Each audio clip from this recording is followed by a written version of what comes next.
Hello, everybody, and welcome to Fridays at 5. I'm Karen Taylor here with my co-author, Shirley Thompson. In the room, we've got Jennifer and everybody who likes to come, as well as a new name that's in the room. I want to welcome Catherine. We come together every Friday at 5 Eastern Time, New York time zone, but teachers from all over the world actually come and we talk about language and we talk about the color vowel chart and questions that come up. Today's a really special treat. We've got Xavier Muñoz and Rachel Riggs in the room, so they can wave there. And the two of them have been doing some really interesting work with Color Vowel as a backdrop to a much bigger project that they've been working on with teachers in Maryland. And so that'll be our main feature today, and we'll be inviting them to speak briefly in just a moment, rather. I would like to mention, we always leave this as a place where you can come with questions or anecdotes, anything about teaching that comes up for you. So know that this is that kind of venue. And typically what we can do is you can open up the chat, and let's just warm ourselves up in the chat, if you would. Open that up and just mention where you're calling in from. And then that way I know that you know that I know that you know where the chat is. And so I'll say hello from Maryland, as I always do. So please just find a place in there. That's also a great place to have a side conversation or make any comments on what's being said in the same way that we would in a face-to-face room. So wonderful. Good to see you there in Rockville. Hey, Xavier, I need to ask you, this is I always wonder, you're in Rockville, but you work in Virginia. That's right, very rare. Yeah, I used to live in Virginia, work with a great nonprofit in Northern Virginia, but a few years back moved to Maryland and didn't want to lose touch with that same organization. So you're still these days I'm working remotely, but before I was crossing the bridge, sort of reversed from most of the traffic. That's right. That's right. And Rachel, you're in Maryland. I am. I'm in Carroll County, although I work in Frederick, Maryland for Frederick Community College. Mm-hmm. So you all created a makerspace, and this is, I think it helps. There's a lot of schema going on here. Makerspace is one thing in the pre-computer world. Maybe you'll describe what that is. But those of us that didn't know that, just hear makerspace. And I think I've seen it with 3D printing labs. That's where I think of a makerspace. You get to go in and design a widget or what do you call this thing? Fidget spinners. I think I did that. I created a fidget spinner on a computer and I printed it in 3D with plastic, and then ta-da, I had one. So I'll look forward to hearing what that means for the world of English as a second language and what you all have been doing. Can I just hand that right over to you all and say hello? And Xavier, yes. I'll hand it to you. Oh, and to Rachel. Than Xavier, so I always like to start us off. Absolutely. Kidding. No, we've planned out a little bit of our time here, so I will take it from there. Thank you, Karen, for that intro. That's a great way to start thinking about a makerspace. So if you guys even want to put into the chat box, like, what do you think of when you hear makerspace? Karen talked about the 3D printers at the libraries where they do makerspace work. Has anyone here, participated in a makerspace in any capacity? You can put it in the chat or just let us know.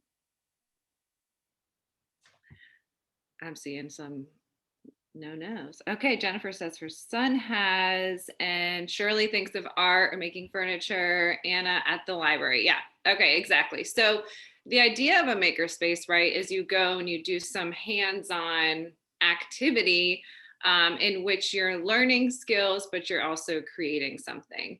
So Xavier and I participated last summer in something called an Ed Tech Makerspace. Ed Tech is short for educational technology.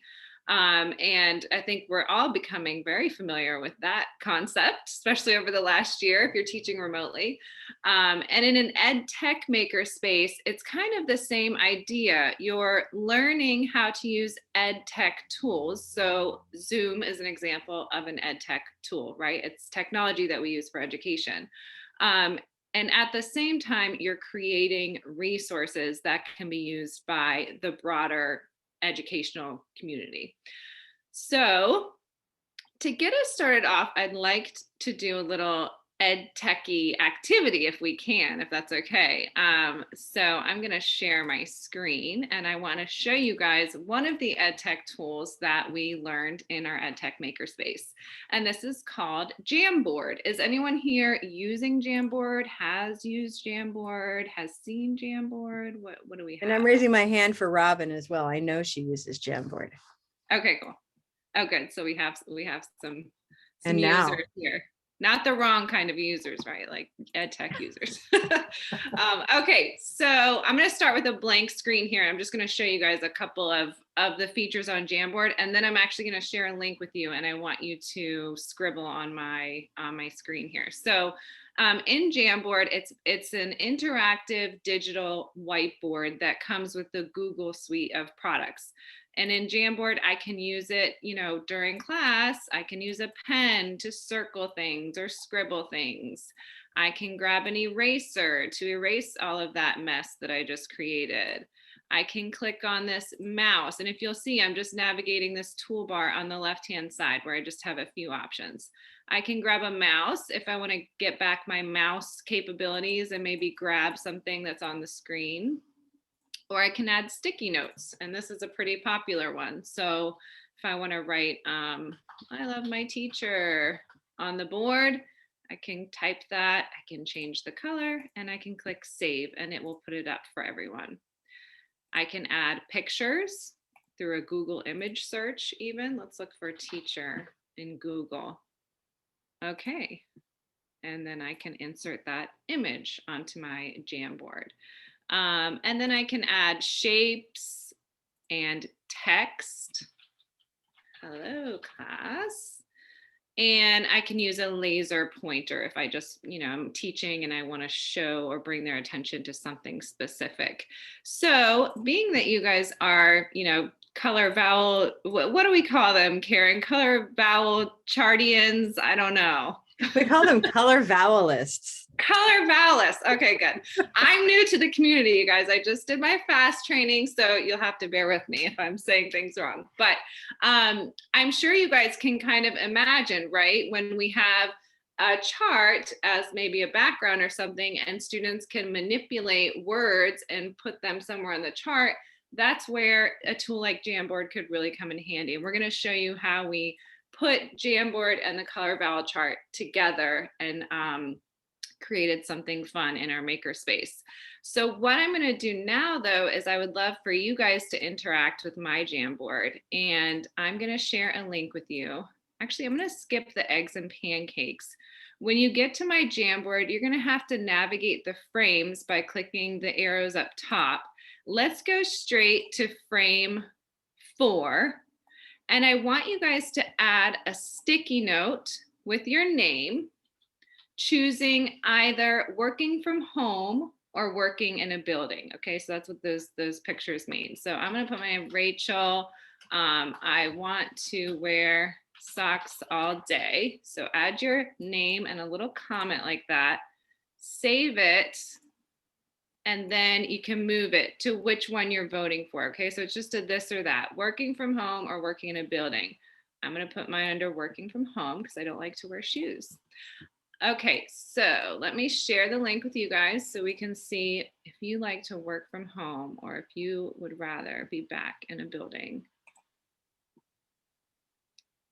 Okay, if you open the chat, you'll be able to click on this link and add your sticky notes to frame 4.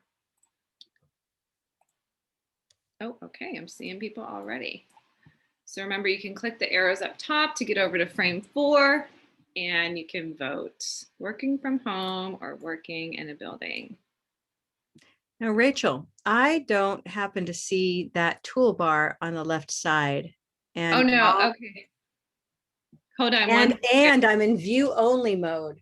Okay, yes, I did that wrong. Okay, let me make you an editor and done. And now, are you able to see it, or do I need to put the now I'm in that. So if I refresh, everybody can refresh and we'll all see it in the share mode where we can do things. That's neat.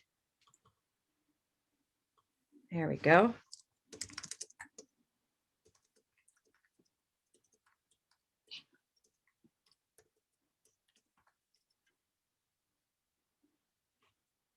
Oh, okay. I see Karen. She has to attend to her cat, so she is working from home. Yeah. She's so Karen, you demanding. stole mine. That's true. Jennifer should have that actually more than I should. Okay. Yes, I agree, Shirley. Isn't it nice to not drive? Now Shirley stole mine. This looks like we just all have a lot in common, huh?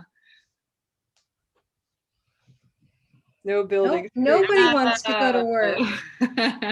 Nice. There we Paul. go. Okay, fun. Okay, so now you guys, can you flip over to frame 5 if you just click that arrow? And let's take a vote on Jamboard or Wakelet. Now, I know some of you might not be familiar with what these tools are. So if you prefer to interact and be collaborative, put your name next to Jamboard, the J, the orange logo. If you prefer to be organized and have your ducks in a row and not have to worry about what other people are messing up for you, put your name next to the Wakelet, the W blue logo, okay? So Jamboard and Wakelet, Jamboard is the tool we're using right now, right? And it's collaborative, it's interactive, it's fun. And then Wakelet is the other tool that we used in our Makerspace. Wakelet is meant as a curation tool. So when you create a Wakelet, you can organize resources in one location where students can access them with just one link. And it's very easy to add pictures, files, links, and everything to a Wakelet. So a Wakelet is a curating, organizing, collecting tool. And it looks like most of the people here, of course, oh no, we're moving over to Wakelet. Okay, that I better not offend anyone. We have a mix, good. We have a mix of curators and social butterflies, and maybe a lot of people right in between, right? I agree, I'm right in between. I think I need Wakelet. Okay, great. All right, so let's go to the next one, you guys. Let's go to number 6. We have a black cat and an auburn dog. This was for you, Karen. Ah, you're going to need the images. You need the images. It's beautiful. Great example. Good stuff. What do you want to do? You guys just pick. What would you prefer, a black cat or an auburn dog? Well, the cat, of course. So add a comment. Okay.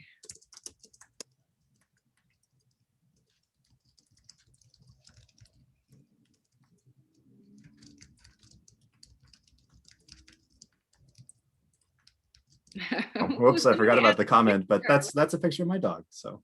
Oh, how cute. How did you do that? How do you put in a picture? You'll see. That's stepping up the game there. On the left, Jennifer, you'll have a little photo icon with the mountains. Yeah. Yeah, if you click on that, you could upload your own picture, or you could do a Google image search for a picture. Oh, Paul just said War Eagle. No, roll tide, Paul. My husband went to Alabama.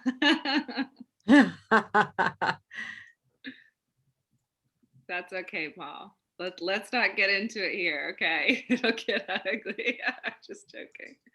Okay. I can't choose. I love both of them. Okay, awesome. All right, let's go to the next one. Oh, wait a minute, my picture. I gotta put my picture. Oh, That's what I'm doing wait. too. Don't go to the I'm now next. distracted. Everybody wait till we've uploaded some fun pictures. Oh, cats. Yay. Oh, I've seen that one.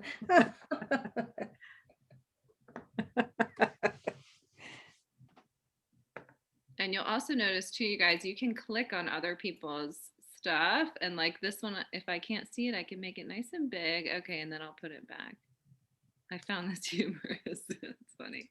So if I make that big, everybody else sees it as big, right? That's right. Yep. Okay. Everybody's seeing everything that you're doing because we're all editing it together. Okay, has everyone uploaded a picture of their pet that wanted to? Now we'll go to the next one.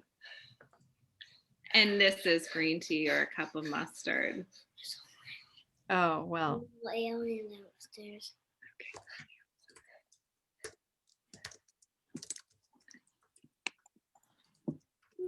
So what's the question here? What do you choose? It's, this or that. Do you want green tea or you want a cup of mustard?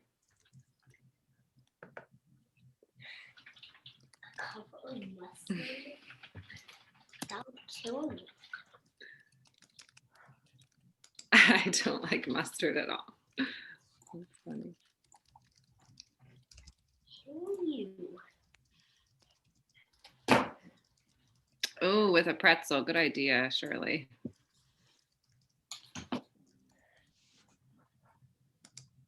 Okay, so this was just a little demo of Jamboard. And what I'm going to do is actually I'm going to skip the next frame because we already talked about it a little bit. What is a makerspace? And I'm going to go to frame 9. You can go there with me or you can jump back to Zoom and look at what I'm presenting on Zoom. Frame 9 is not interactive, but if you want to scribble on it, then that's fine. I'm not going to get upset.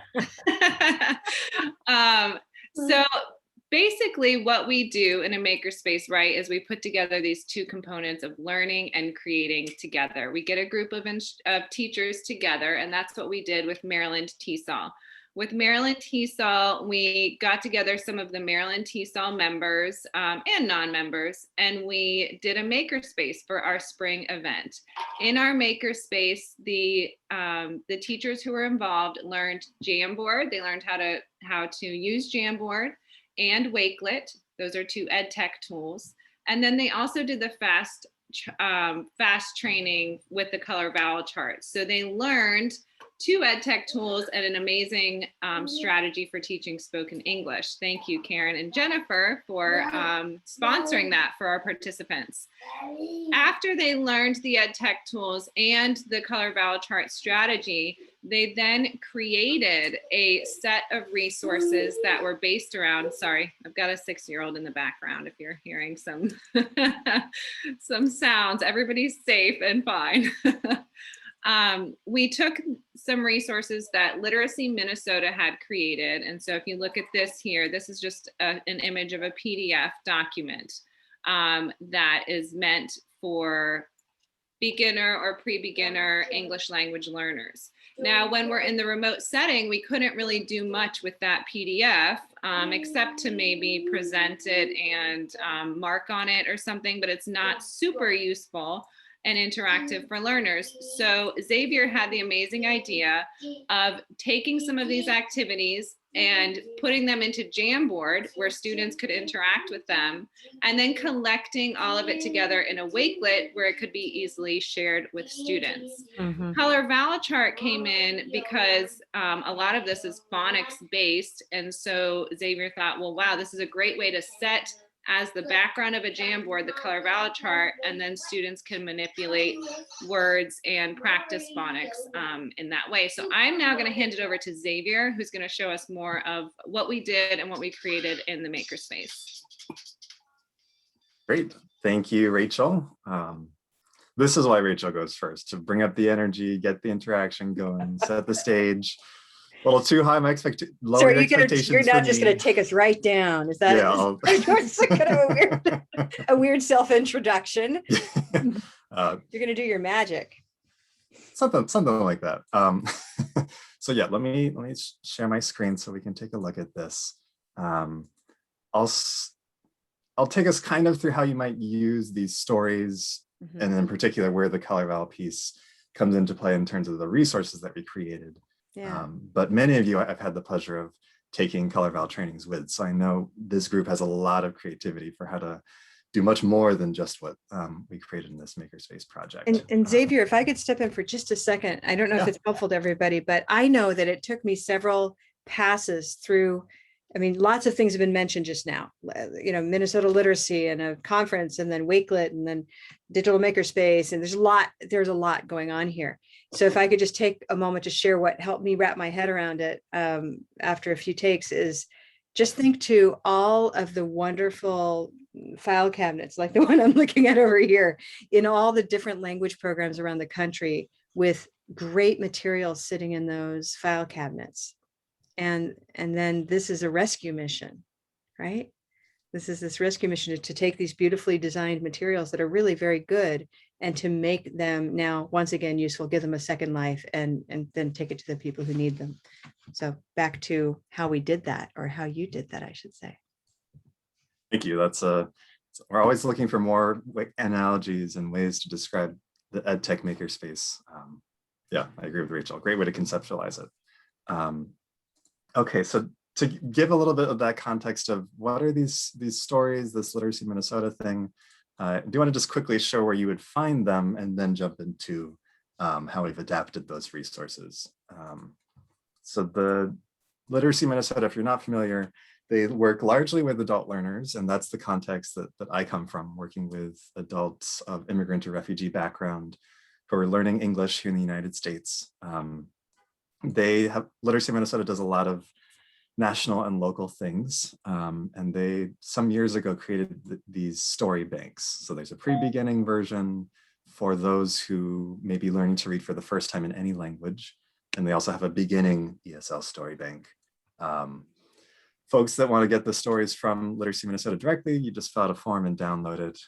Once you do, then like Rachel shared, you get this sort of PDF. And let me just make it a little bit easier to see that. Okay, Great. So in the PDF, there are all these different stories. If you work with adult learners, the themes will be very familiar, from work, home, health, family, and so on. Across the two story banks, there's about 36 different stories. And back when I was teaching beginner classes, I used them a lot because they were an incredible supplement to the textbooks and gave us more of a chance to read stories that were written with adult learners in mind, have more of those relatable scenarios, but also have some supplemental resources to get into reading foundational skills and pronunciation and the like. So the stories follow the sort of classic approaches to reading, where there's a before reading, during reading, and after reading, always with some sort of visual, at least for learners for whom they're learning the vocabulary as well as learning to read. They have a visual entry point in. And then the story itself is generally relatively short, a lot of repetitive sentence structures and so on, with numbered lines so that you can, when you're asking comprehension questions, they can say the number of the sentence where it comes from, for example, to cite that evidence and do those college and career readiness skills in a way that's rather level appropriate. And then with every story, there's a few reading comprehension questions that are typically just yes, no, that for emergent readers will also focus on just scanning a story for those same kinds of words in addition to comprehending it. And then each story has these sort of, you could use them for listening discrimination. You might use them for that sound, the oral to written kind of correspondence, linking the two together, so that you usually use this as a dictation style. And for the teacher, it has a script with those there. And then it typically presents the story again, but more in paragraph form. So at this point, maybe focusing more on reading for fluency. Now that the story's been understood and there's been some engagement with the form of the language in the story. So like Rachel said, as a PDF, sure, it's great if you're in person, but who is these days yet? Or even if you are, you might still be having virtual classes. So what we did then, like Rachel shared, was put them in a way that's more accessible for learners, and especially for those that are using mobile devices. The program that I work with, we aren't able to provide computers to every single student. And so thinking about what materials make sense for someone who's joining class on a smartphone is a central thing for us to think about, so that we're really making it as accessible as possible for all learners. Excuse me. So Wakelet, I can come back if you have questions about some of the neat features of Wakelet, but I'll just show on a phone what all this might look like. So permit me, if you will, I'm going to switch over to my phone view of the same story, An Apartment for Two. Okay. So this one we kept with some of the same things, but there's some visuals here, a nice description, the story, you can read it, and so on. but really the Jamboard piece, the interactivity that Rachel's mentioning, that's what I want to share right now. So I'll show you the sentence builder, the phonics practice, and word families, but I think it'd be most fun for us to actually engage with that vocabulary with color vowel part, since I know that speaks especially to our community here. Before I get to that, you might be asking, would these links be shared with students? Is this for teachers? You know, who's the audience for this particular page that I'm looking at right now? This right here is more for a teacher to be able to pull from and edit if they'd like, adapt if they'd like, but that they can find the story, they can find these Jamboard links here, and then tweak it depending on their class. And I can't get the chat open, so if there's a question that you have, unmute, please ask. I'd be happy to answer them as I keep going. I'll watch for that, and Jennifer's too. Okay. Thank you, Karen and Jennifer. Yeah. So I'll click on just the preview so you can see what the sentence builder would look like. And it would prompt you to open it up in the Jamboard app, which is available on smartphone devices. And since I'm on a smartphone, I'm going to switch the orientation a bit, so it's landscape view. Xavier, is everything a smartphone? I mean, what's, just to be clear for the audience, what's not a smartphone? Don't most of us have smartphones? Most of us would have smartphones. Certainly if like my program, your students are joining a Zoom class, either they're joining from a smartphone, whether an iPhone or a Samsung or other kind of phone. They might be joining from a tablet, for instance, or they might be joining on a computer. So these activities that we designed are really thinking about the mobile devices, the smartphones and the tablets, like the iPad, students joining from that kind of device. So what wouldn't be that would be, say, a flip phone, right? Right, thank you. Just to be super, clear. Yep. If you're looking to implement this with your own students, you'll want to get a sense of what they have. And it might literally be just show it to me. And I think the big difference is, flip phones are not smartphones as far as I know. Can anybody elaborate on that? I mean, if we want to make that line. No. Okay. Because there are people with flip phones that are prepaid and so forth. So that's why I just wanted to add that in there. But thank you. Yeah, no, I think of smartphones as being, what is it? Having access to the internet. Yes. Good. Okay. Okay, so let me shift then to just wait so you can see it on a computer, so that we're not stuck in the mobile space. So again, these will just be the sentence builders where it's sentences from that story. With a literacy level, I would likely do an example first of resorting this. Right now, I'm in complete control of moving these things around, just to get them oriented to what this task is about, right? This word ordering task. And then we might go to the next one. Let's say we have 2 bedrooms are there. What do we think? What's the first word in this sentence? There. There, okay. Great. I'll put there over here. What's our second word? So there, what?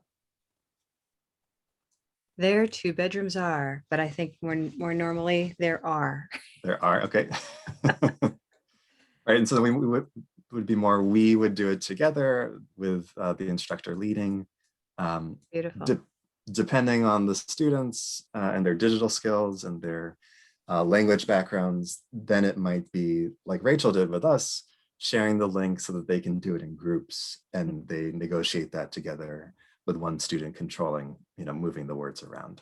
A good question here in the chat is about the fonts and the sizes specifically. Can those be standardized, or is this a quirk of Jamboard?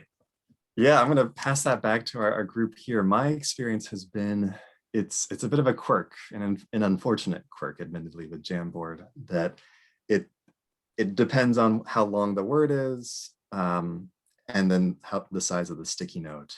And I haven't been able to adjust the font at all. And using, I don't remember if I've been able to put in. I like this.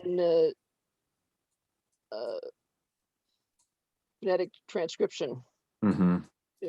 But I like what you're doing, Xavier. This is, it's got some element of solution to it. Right. He's changing the size of the Post-its to manipulate the size of the font. Mhm. And at Yeah, least so- then it glosses in a consistent way and doesn't look like there are 3 beds in the bedroom. Right. Yeah, right. If we're thinking pronunciation, the multisensory piece is especially important. No, great question. And it's, we went with the sticky notes for this sentence builder. Just thinking about, this might be one of their first activities that they're doing with these Jamboards, with these stories. And the sticky notes has that advantage for someone using on a smartphone, that it's a rather big space. And for Mhm. those who don't have visual impairments, a rather big visual space to be able to tap and move around. If it was just the text, so if it was just, just the words, you can make the words rather big, but then you have to be a little bit more precise with your motor skills to tap that word when you're moving it around. So that was the main consideration for going with the sticky notes. Yeah. So you'll see that also in the other activities that we had set up. Like this one is with word families. And we didn't infuse the color vowel into this, but I think we could quickly see the ways that it naturally points to Mhm. a certain color vowel. And just to ask you all, so if we have this, right, if we have, let's think, a can of soda, or van, man, ran, what's that color vowel for that, for those words? Van, can, ran, Man. man. I haven't thought about a van in a long time, but all of these are. Yeah. Black cat. Black cat, right. I have So a the- question, Xavier. Can you Yeah. underline? Can you underline with this? With the, No, I think you can't, right? Yeah, Dr. Barr, you can't at I this haven't point. been able to, no. I think Yeah. it's a very simple tool that, we I mean, you we can might, draw, but then it stays, it it stays there for the next. stays there, yeah. Uh-huh. Right. Yeah, it definitely has some limitations. That's absolutely true. But you can always make a next slide that fits the needs of the next thing. So that's good. Right. Yep. Yeah. So taking this then to thinking about vocabulary from these stories, right? And let me just pull that story back up so we can just quickly see the full story here. In thinking about pronunciation, we're not looking at every single word. We're thinking about these thought groups, like we see in Blue Canoe quite a lot. So if I'm looking at he has a daughter, probably looking at daughter, or there are 2 bedrooms, I'm probably looking at bedrooms. Some of the work of identifying some of the key vocabulary was done by Literacy Minnesota. And for some of the stories, we had selected the vocabulary from those stories to be used. But keeping in mind, right, our color vowel training, what will we start with? Will we jump in with looking at the words written down, or will we start with just the words orally? Orally, yeah. Orally, right. We would be working on saying it, using that open hand. I'm preaching to the choir here before we move to the written word. But let me just show you what we had created to facilitate this, right? And in thinking about literacy learners for whom this might be one of their first, not their very first introduction, but one of their early times engaging with the color vowel chart. Seeing all of the words on the chart can be a lot, because then you're having not just what's the color vowel, but also decoding those words. And thankfully, Karen and Jennifer and Shirley and Laura already created those color vowel anchor images, so it can just be a visual cue, right, without having to worry about decoding those words. So we have these 3 Jamboard frames that have all of those color vowel anchor images laid out. And you might be asking, well, why not just put up the full color vowel chart onto the Jamboard? We wanted to keep in mind about copyright, right? And that the Color Vowel website already has an interactive version of the full color vowel chart. Students can click on it and hear those different sounds. And true, if you're teaching online, you could screen share that and then put the words on. But for something that perhaps a student might be independently getting to, once they've focused on bedroom and set it and then added the marking underneath it, if they're working by themselves to organize these words, having a smaller range of color vowel images can hopefully scaffold that task, make it a little bit more manageable for someone for whom they're at a beginning level in language proficiency in English and also at a literacy level in learning to read for the first time. What I would do at this point is, for the things that you get pictures of, I would actually use pictures of the bath and the bathtub and the bedroom first, before I even introduced the printed spelled words themselves. And with Google Jamboard, as we have seen, you can actually do that too, right? You can pull up. That's cool. That I have those not images. used that function. Yeah. Thank you. I knew coming to this space that we'd get some neat ideas for really, when you're teaching, really make this come alive. So yeah, that word bedrooms, red pepper bedroom. We have the visual. So there's still not having to worry about decoding the text, and we can work with learners to organize those by the color. This is with my very, very beginning learners. Yeah. Yeah, and I think that population that you work with, Dr. Barr, is similar to the population we had in mind in creating these resources. So that then eventually can bring in that written word to draw that immediate connection from oral to the visual to the written text. The full thing, just to reveal it, for teachers that are getting these resources that they can copy, they can edit, they can use with their own classes, the full version has all the vocabulary words listed out on each of these 3 frames. So it has all of the color vowels there. And it's in something of a word box, as it were.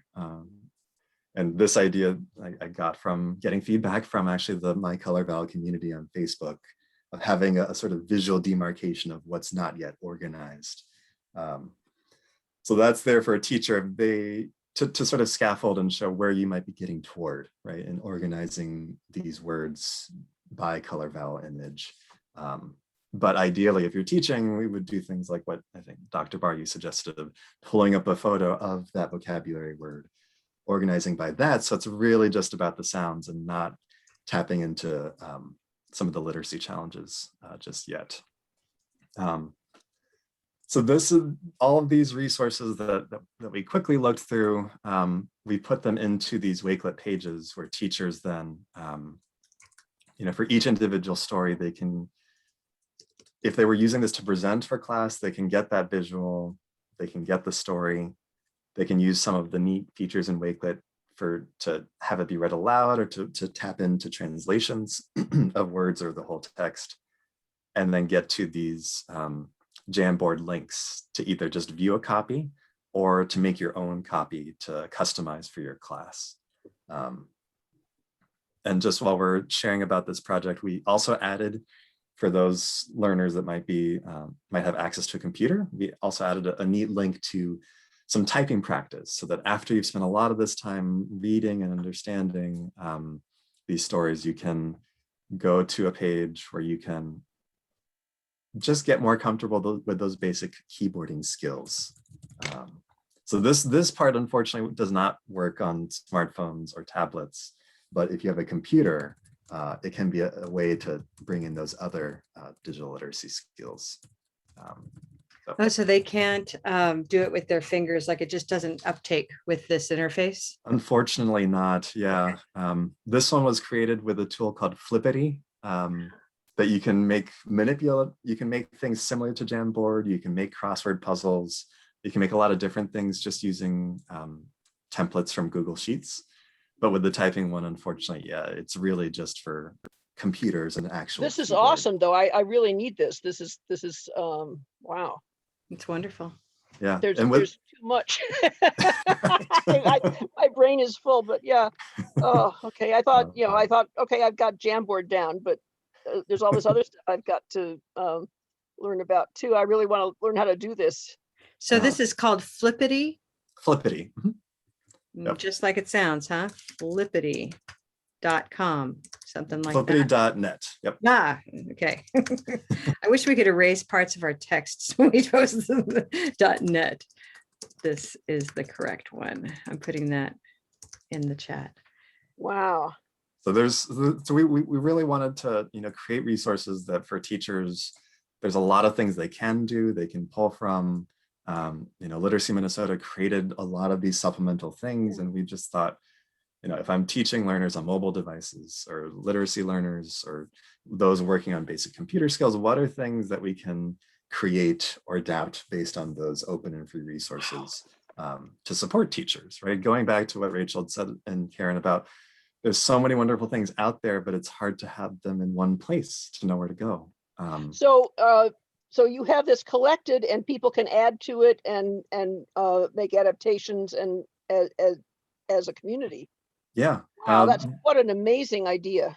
This is like kind of like a wiki, isn't that the concept of it? Yeah, it really is. Would you say, Xavier, or not quite?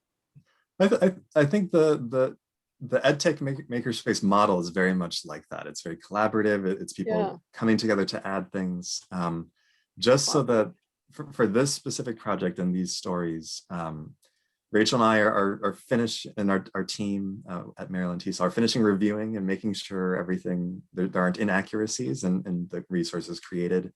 And then we'll be talking with you, Karen and Jennifer, about how to house it in Color Vowel. We'll be talking with Literacy Minnesota about how to house it in their spaces. Oh, this is so wonderful. that it is easy to find in those ways that people already know about. But the Wakelet pages that we showed, you can make copies of them. So as not to have the main space, sort of the primary copy, be flooded with too many customizations. The way that it'll be set is you'll get to the primary copy, and then you can make a copy for yourself to add those tweaks. But from sessions like this, it's awesome to hear those other possibilities that maybe in another iteration, another round of the EdTech Makerspace, we can build upon what's already there. Okay, good segue, if I may. This is such a boon. It really is going to be so helpful.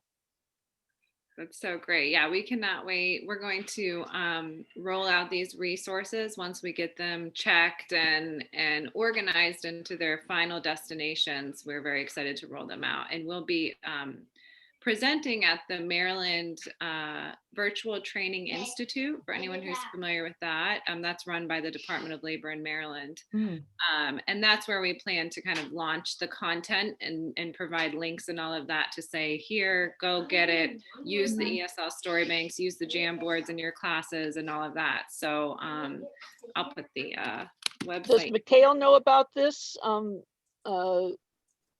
What's it, Montgomery County Adult Education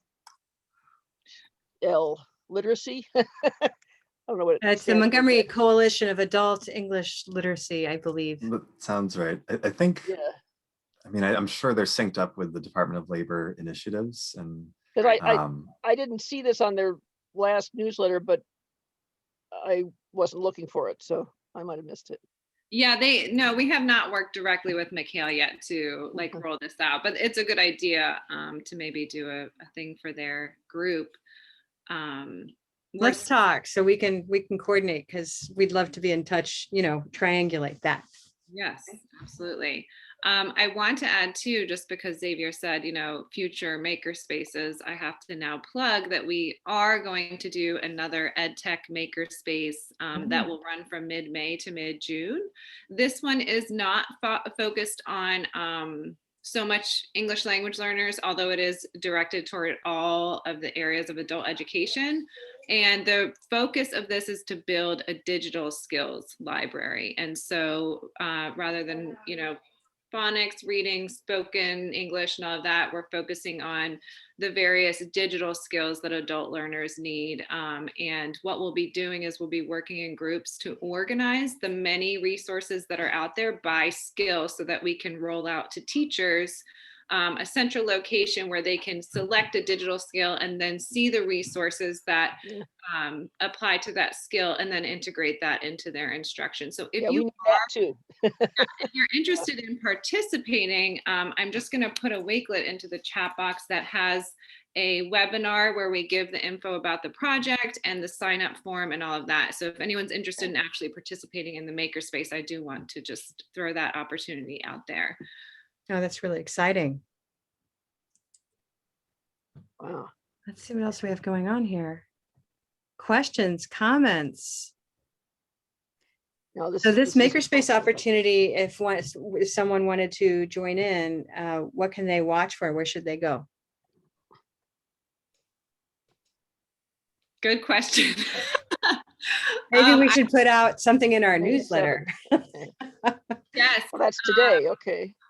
Yeah, so this one we're asking people to sign up today. It's in collaboration with World Ed. So we did like their distance ed strategy sessions. We tapped into that community a lot. Mhm.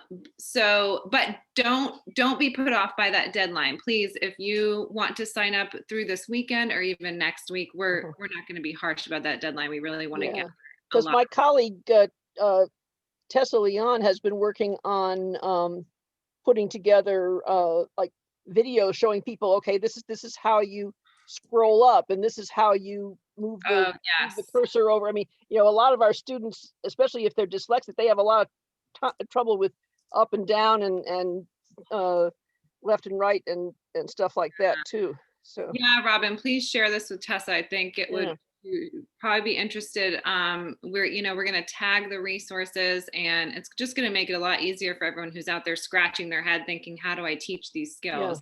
Yeah. It will have a central place for all of those. Can we wholesale transfer word lists to individual Jamboard stickies? Paul, you should pitch that to Google. We can't right now, but it's a great idea. Great idea. Yeah.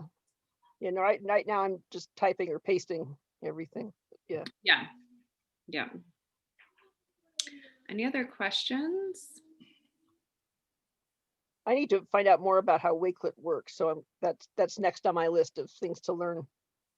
Well, I'd like to hear a little bit more about your participants and just about how they felt with Color Vowel. Was it something they were able to apply right away, or maybe you could tell us just a little bit about these folks who were fast trained, and just for the audience's awareness, we have two new ways to experience the level 1 training course that we offer, which is the curriculum of which is called Color Vowel Basics.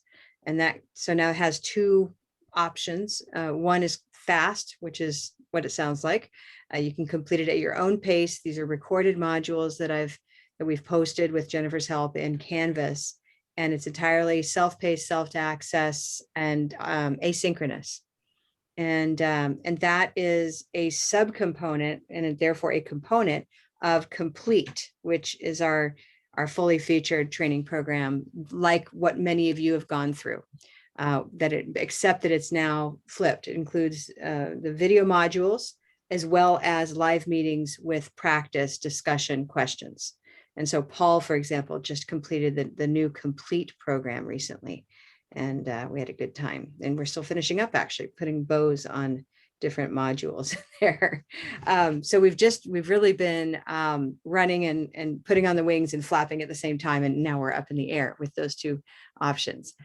So the Maryland folks, this team, how many were they? 30? Did it end up being 30? I think at the very end we had I think we ended up giving certificates to 25. So we started out with 30, and some people just get busy and what have you. I did want to read, I meant to do this at the start, but I want to read right now some of the comments, Karen, that we got from participants. One of them says, I loved the CVC and tech tools training.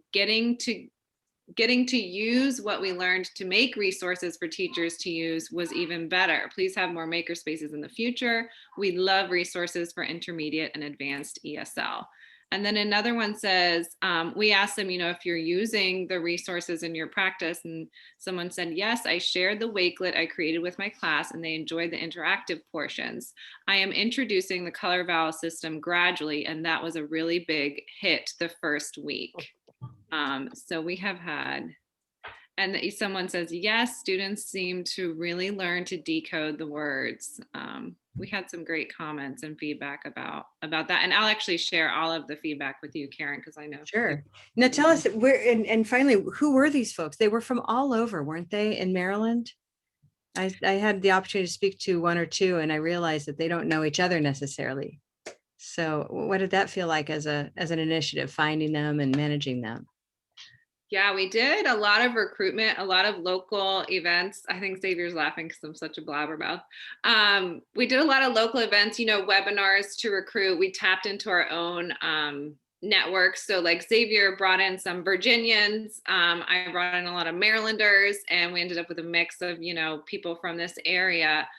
We definitely leveraged the Maryland TESOL platform because, they do their spring events. And so we use that to announce the Makerspace and get, use their newsletter. We use their social media. And that was a big recruitment effort that we really tapped into Maryland TESOL for. And then, from there, they did, some knew each other, some were colleagues, but mostly it was a group of, 25 people who didn't know each other. And we got together for a kickoff event over Zoom where we did a raffle and did that initial Jamboard training and all of that. And then, they had a lot of independent work that they were doing with the tools and with the resources. And we did the Wakelet training together. And then we did a wrap-up event. And Jennifer came to that and was able to share more about more trainings that they could do with Color Vowel chart. But it was fun. It took us, I think it ended up being a month, maybe a little over a month to run the whole thing. We're working with teachers, so we know they have limited time. We're working on Saturday mornings together. We did open office hours, so people dropped in, and Karen, I know you dropped in on an open office hour too. People were able to ask questions and get support there. Yeah, it was very fun. It's a marvel. All of this happens from us with our cats off to the side and our other reasons for staying home with our bare feet and whatnot. and yet you were able to corral all these people and train them and provide them with support. And that's just so impressive. Really. Yeah, and I think it's a big draw to know that you're going to learn, but that you're also going to collaborate and create something for everyone. And Karen, that's one thing I admire about you, is that I can just tell that you're so educator focused and educator conscious. And so it's not like a big publisher who comes in and creates something for us that we can't necessarily use, or, it's not helpful. It's very restrictive. And so I think just to get educators working on educator materials is that's what you need, I couldn't agree more. I think it's really exciting to bring teachers together to do things together. Wonderful. Well, gosh, folks, do we have any more? We have a couple more comments down here. We can do some visual applaud. And let's see. You got a Floridian to join you as well. Is that right, Xavier? They just heard about it and found you? I think both Rachel and I are pretty active on Twitter. And so advertising on Twitter, there's lots of TESOLers teaching English around the world, of course, who are on Twitter. And it's always neat, just like in the Color Vowel community, to connect with others through those different social media platforms. So, well, finally, what's next? You're going to be continuing with this project that you have signups for today. Do you see this being something that both of you are going to continue being involved with yourselves? Is this manageable? Is it more like we did that? What do you think? I'll say that, the World Ed people, this is something that they have plans far into the future for running these EdTech Makerspaces. Jeff Gumas of Crowd Ed Learning, he's the one that we did our first EdTech Makerspace with, and then we decided to do our own project. And so he's really leading the charge for this next one, the Digital Skills Library. And I definitely think it's going to be something that's very ongoing. I know I'm definitely interested in thinking about how Xavier and I, how we can continue just in our local Delmarva community. But yeah, We've got big plans, Karen, as I know you always do. Always something around the corner, right? Many Tomorrow the big world, plans. yeah. Not enough small plans. Well, that's it, everybody. This has been wonderful. Thank you for This is joining us, Xavier fantastic. and Rachel. Can we have some visual applause again for them? We're just so grateful to have you. We look forward to hearing from you again and knowing how we can support. You know, this is all, as you just mentioned, it's all collaboration among teachers. I think that's very powerful. Damaris, I agree with you. What a fantastic presentation. Thank you. Everyone will be back next week. We need to put out our Fridays at 5 plan, but I have been listening, this little preview for next week. I've been listening to podcasts lately. Anyone else listening to podcasts? Who feels like podcasts? You're like, I keep meaning to find out what they are. Well, I've started listening to podcasts and I've thought, I've been thinking about something like a book club for podcasts, and I found out there is such a thing. It's called a pod squad. And so I think we're gonna have a pod squad of this particular podcast called Hidden Brain. If anybody knows Hidden Brain, we listen to that. There's just one in particular that I think anybody who works with Color Vowel needs to listen to and that we need to discuss. So I guess I can Okay. fill in the gap. I'm going to put that out there. Join us next week for a discussion of Hidden Brain. I'll be sending out a little heads up about exactly which episode, but it's about, I think it's called One Brain, Two Brains or something like that. But it's about the right and left sides of the brain and processing and language. It's We got 8 super brains, wonderful. 8 or 9 brains, 10 Yeah. brains. So Yeah. wait a minute, so are we gonna listen to the podcast before we come? Exactly. So this will be a little right. bit different where So I'm you going need to to try to let us send it know, out like, Monday. not just the night before. You know, we will send this out more in advance. And I can tell you right now, it's called One Head, Two Brains. It's your Okay. assignment. Mm. One head, two brains, and the And this is podcast next is week? Hidden Brain next week. Okay. I'm going to be moving on and I've got to talk about it now. It's so exciting. Yeah. So really fun stuff in there. It's so much of everything we talk about with respect to what we need to do on both sides. Of course, you can't just favor one. And I tend to, jump over to right side all the time. So it's been reminding me to get back over to some analytical work too. But that's just a little preview. Thank you for joining us, everybody, today. Thank you, Xavier. Thank you, Rachel, for That was organizing your wonderful. people and sharing all of your work with us. We love you and have a great week, everybody. Be safe. Continue to be safe. We'll see you soon. Bye-bye. Right.